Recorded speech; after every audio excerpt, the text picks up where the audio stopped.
Isaiah chapter 10 verses 1 and 2.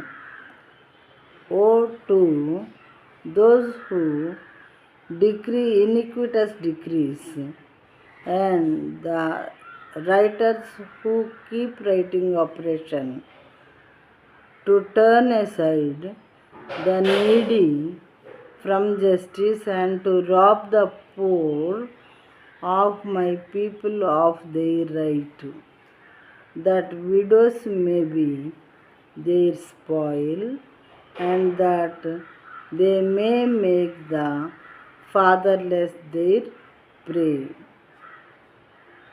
విధవరాండ్రు తమకు దోపుడు సొమ్ముగా ఉండవలెననియు, తల్లిదండ్రులు లేని వారిని కొల్లపెట్టుకొనవలెననియు కోరి న్యాయ విమర్శ జరిగింపకుండా దరిద్రులను తొలగించుటకును నా ప్రజలలోని బేదల న్యాయమును తప్పించుటకును అన్యాయపు విధులను విధించు వారికి బాధాకరమైన శాపములను వ్రాయించు వారికి శ్రమ అని రాయబడి ఉన్నది. అంటే ఏంటంటే దీని మీనింగు, విధవరాండ్రు తల్లి లేని బిడ్డలమే వాళ్ళకి న్యాయం అనేది జరగకుండా చేస్తారంట. ఎవరు? న్యాయ విమర్శ చేసేవాళ్ళు. ఆ తర్వాత అన్యాయపు విధులను రాపిస్తూ ఉంటారు. వాళ్ళ మీద తప్పుడు విషయాలు రాయించి వాళ్ళ మీద శాసనాలు చేయించి వాళ్ళని ఇబ్బంది పెట్టడం, అలాంటి చేసే వాళ్ళకి శ్రమ అని దేవుడు చెప్తున్నారు. ప్రియమైన వారలారా, భయంకరమైనటువంటి శాపాలు ఇలాంటి వారికి ఉంటాయి.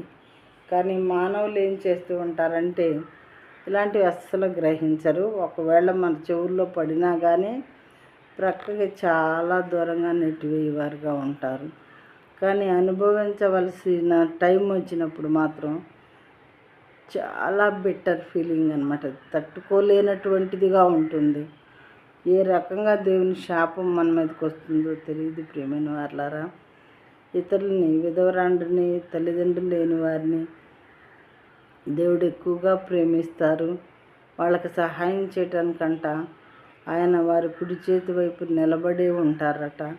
మరొక చోట వాక్యంలో చెప్పుకోవచ్చున్నది. ప్రియమైన వారలారా, వారి సృష్టికర్త అయిన దేవుడు, వాళ్ళని తల్లి గర్భంలో సృజించిన దేవుడు, వాళ్ళని ఎక్కువగా ప్రేమించే దేవుడు, వాళ్ళ నిస్సహాయ స్థితిలో వారికి తోడుగా ఉండే దేవుడు వారి ప్రక్కనే నిలబడి ఉంటారని చెప్పి మరి మానవులు తెలుసుకోలేక ఏం చేస్తూ ఉంటారంటే వాళ్ళకి అన్యాయం చేస్తూ ఉంటారు. తల్లిదండ్రులు లేని బిడ్డలకు, విధవరాండ్రకు వారికి సహాయం చేయటానికి దేవుడు వారి కుడి ప్రక్కన నిలబడి ఉంటారంట, వారి ప్రక్కనే. కాబట్టి దయచేసి ఈ విషయాలు మనసులో పెట్టుకొని ఎవరైనా ఇలాంటి పనులు చేస్తూ ఉన్నవారు వాక్యం వింటూ ఉన్నట్లయితే అలాంటివి మానివేయండి. మీ మీదకి, మీ కుటుంబాల మీదకి శాపాలు రాకుండా దేవునికి భయపడేవారుగా మనందరం, మీరేంటి నేనేంటి, అందరం కూడా ఉంటే మనం క్షేమంగా ఉంటాము అని చెప్పి వాక్యము మాట్లాడుతూ ఉన్నది. ప్రియమైన వారలారా,